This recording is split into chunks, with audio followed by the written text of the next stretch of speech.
Science and technology have helped humankind to surge forward in the path of progress. The benefits of human progress is still concentrated among a minority of population. To have a more equitable world where the benefits of human progress is shared among all, it is important that the basic human rights are fulfilled. Shelter, being one such basic human right, has to be made accessible to all people. Emerging trends in housing technologies. Part 1.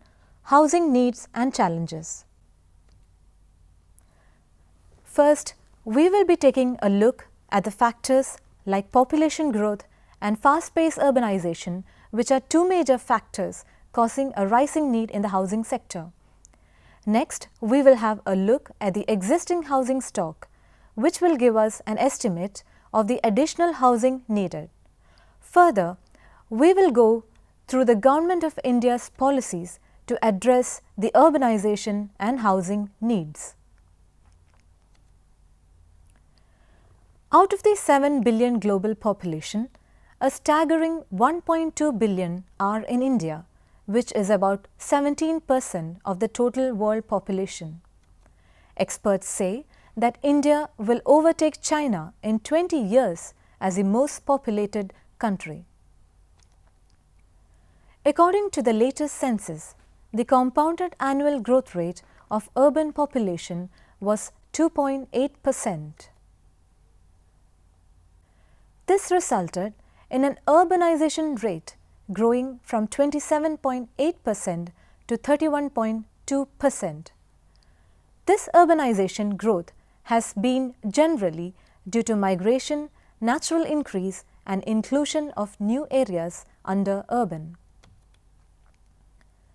The urban population in India is projected to be about 470 million in 2021 and 700 million in 2041. What is the housing availability for this growing population? The report of the Technical Group on Urban Housing Shortage TG12 set up by the Ministry of Housing and Urban Poverty Alleviation estimates that India's urban housing shortage is at nearly 18.78 million households in 2012. Besides those living in obsolescent houses, 80% of these households are living in congested conditions and are in requirement of new houses. The report also highlights that nearly 1 million households are living in non-serviceable kacha houses, while over 500,000 households are in homeless condition. With this background, let us now take a look at the Government of India's initiatives to address this issue. The Government of India has envisioned provision of housing for all by 2022, when the nation completes 75 years of its independence. 2022 में जब आजादी के 75 साल हो, देश के लिए जीवन न्यौछावर करने वाले उन महापुरुषों को याद करते हुए हम एक काम कर सकते हैं, बाकी सारे काम करने हैं, लेकिन एक काम जो प्रखरता से करें कि हिंदुस्तान में कोई परिवार ऐसा न हो जिसके पास रहने के लिए अपना घर न हो। ऐसा घर जिसमें नल भी हो, नल में पानी भी हो, बिजली भी हो, शौचालय भी हो। Some of the infrastructural initiatives of Government of India are: number 1, Pradhan Mantri Awas Yojana, urban and rural; number 2, Atal Mission for Rejuvenation and Urban Transformation, AMRUT; and number 3, Smart Cities, which aim for massive construction activities in the forthcoming years. Pradhan Mantri Awas Yojana, PMAY, Housing for All Urban, seeks to address the housing requirement of urban poor, including slum dwellers, following various program verticals to address the housing shortage among the weaker sections of the society. The PMAY Urban Mission has been designed as an integrated approach addressing both the demand side and the supply side of the housing sector using one or more verticals. The 4 different verticals are: Number 1. In situ slum redevelopment. In this program, a sum of Rs 1 lakh per house for slum dwellers is admissible. The houses can be built using land as a resource and with the involvement of private developers. These slum rehabilitation grants can be utilized by states or union territories for any of the slum redevelopment projects. After redevelopment, denotification of slums by state or union territory government is recommended under the guidelines. Number 2. Credit-linked subsidy scheme. Under this scheme, members of economically weaker sections and low-income groups seeking housing loans from banks, housing finance companies, or any other institutions are eligible for an interest subsidy of 6.5% on loan amount of up to Rs 6 lakhs. The net present value of the interest subsidy is to be calculated at a discount rate of 9%. This has now been extended to MIG category also.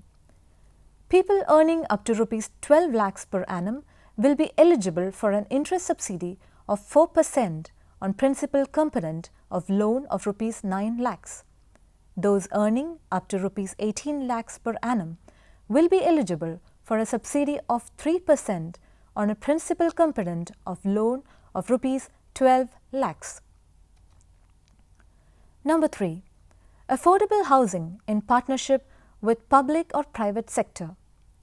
In projects with at least a minimum of 250 houses, if 35% of houses are under EWS category, then a central assistance of Rs 1.5 lakhs per EWS house would be given. Number 4. Beneficiary-led individual housing construction or enhancement. Under this component, central assistance of Rs 1.5 lakhs is available to individual eligible families belonging to EWS categories. Massive construction activities are envisaged in coming years to achieve the goal of housing for all. There are various challenges and precautions to be taken to achieve this target. Beneficiary houses are required to be built at an affordable cost by 2022. These houses are required to be built in different parts of the country, having different geoclimatic and hazard conditions. The housing types may vary from single-story to multi-story type depending upon the availability of land and whether they are under in situ development or rehabilitation project. These houses to be built should meet the structural and other functional requirements of relevant Indian Standard Code or National Building Code. These houses should meet the quality and durability requirements and give due consideration to the environmental and energy concerns of the building industry. This brings us to some of the most important questions. What are the existing construction technologies available for building houses at such large scale? Are these conventional technologies adequate to meet the target? Conventionally, for construction of buildings, we use brick and reinforced cement concrete or RCC. These have so far served well the construction industry. Will it be able to face the environmental and other challenges of present times?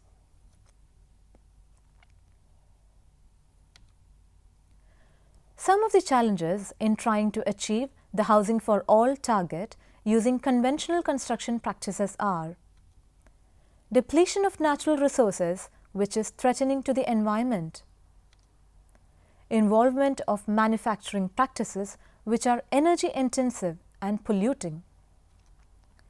Requirement of large-scale construction in a short time, requiring speed, quality and durability. Rising cost of building materials. Shortage of construction workers in urban areas. And finally, ratification of the Paris Agreement on Climate Change, which India is party to. India's commitment is to reduce its carbon emission by 33 to 35% from what it was in 2005 by the year 2030.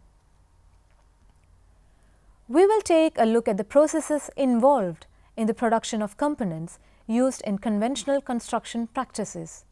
The basic materials used are burnt clay bricks, cement and aggregates used in mortar and concrete and steel reinforcement. Now let us see how much of this is used in a standard typical house. Here is a calculation of material and resources required for the construction of 1 billion houses, taking the carpet area of a single unit as 30 square meter. Burnt clay bricks.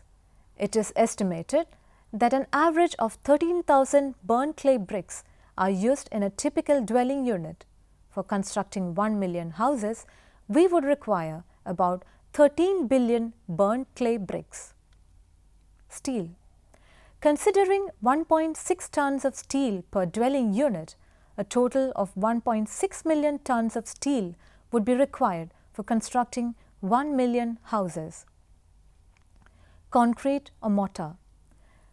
9 metric tons of cement is used in a dwelling unit of 30 square meter area. Using this data, we find that we would require 9 million metric tons of cement for construction of 1 million houses. The aggregate used accordingly would be 16 million cubic meters. Water is an integral component in RCC construction for concrete mixing and also for curing. Potable quality of water is to be used for this purpose. These conventional materials like brick, cement and steel have been in practice for several years now. However, there are some environmental issues associated with these materials. The challenges are many. Since brick, cement and steel are sourced directly from nature or are derivatives of natural material, dependence on these will eventually cause depletion of natural resources, thus threatening the environment. Also, due to the same reason, they cannot be depended for regular supply.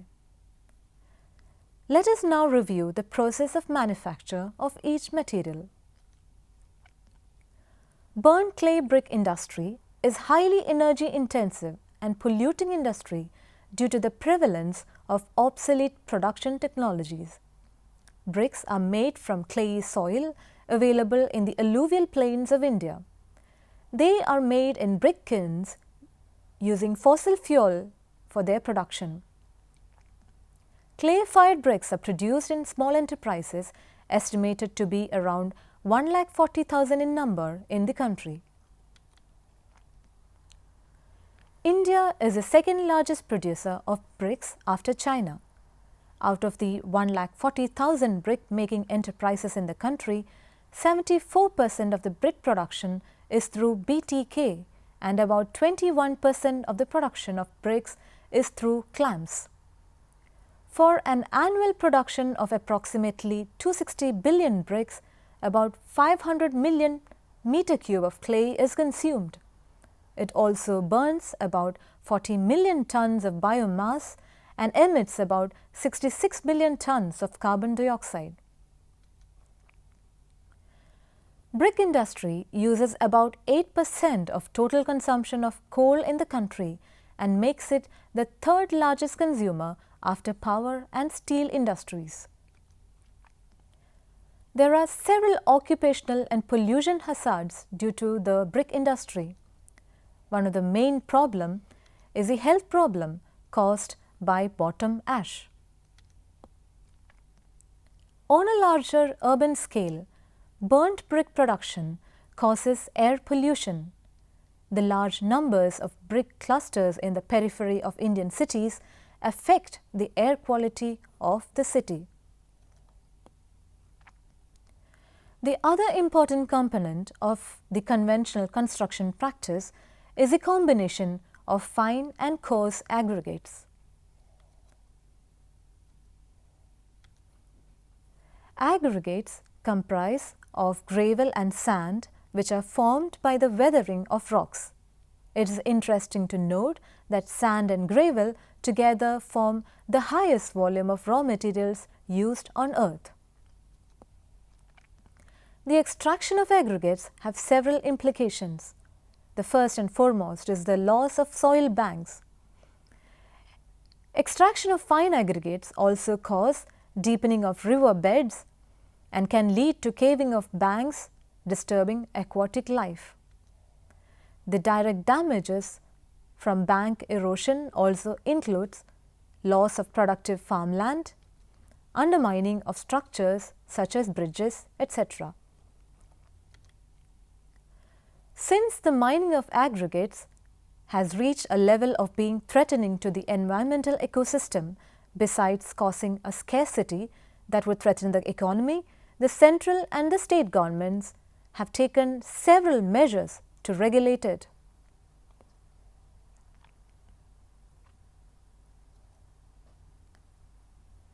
One of them is the Sustainable Sand Mining Management Guidelines of the Ministry of Environment, Forest and Climate Change issued in September 2015.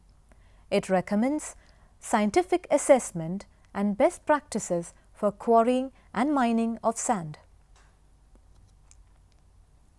In addition to this, several states have banned mining to safeguard the river beds. Next, we move on to the other important resource in conventional construction, which is cement. For manufacturing of cement, natural resources like limestone and gypsum are used as raw materials and coal is expended as fuel.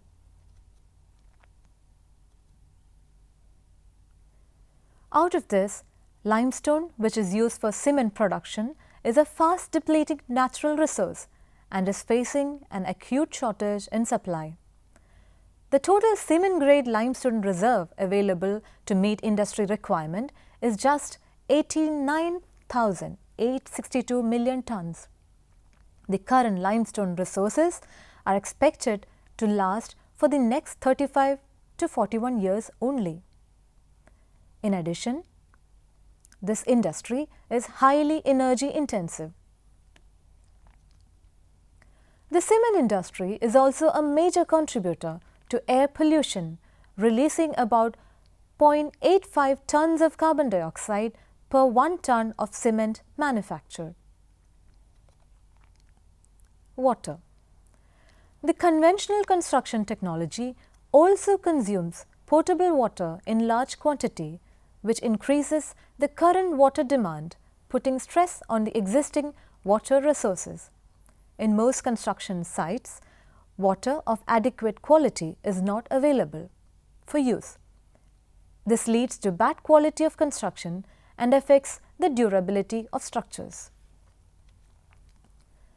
Now that we have summed up about the resource utilization in conventional construction practices, let us go through some of the other aspects of conventional construction. A major feature of conventional technology is that it is highly labor intensive. In the present times, acute shortage of labor in urban areas is a major challenge. The shortage or low productivity of labor directly affects the project time and can lead to cost overrun. There are several critical stages like material sourcing, material storage, mortar making, concrete mixing, reinforcement cutting, bending and placing of reinforcements, curing, brickwork and plumbing, which require regular and careful supervision and construction management. These are critical to the quality and speed of construction projects.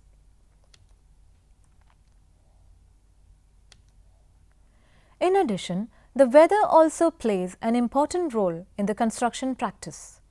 Construction is avoided during rainy seasons and also in extremely hot months. This affects the progress and pace of work.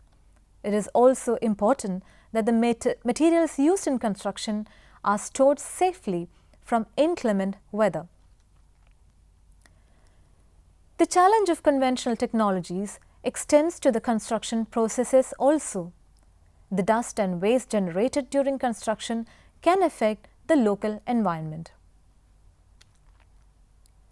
Now let us take a look at the cost factor into consideration.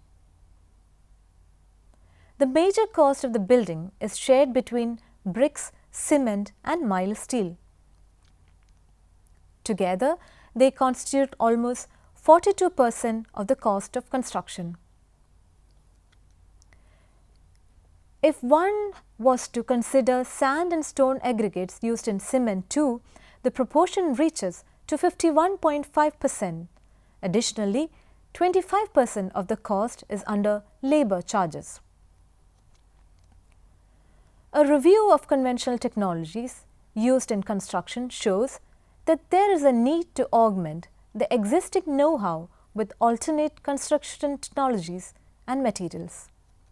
The criteria for selection of such a technology would range from factors like minimizing or replacing the use of cement,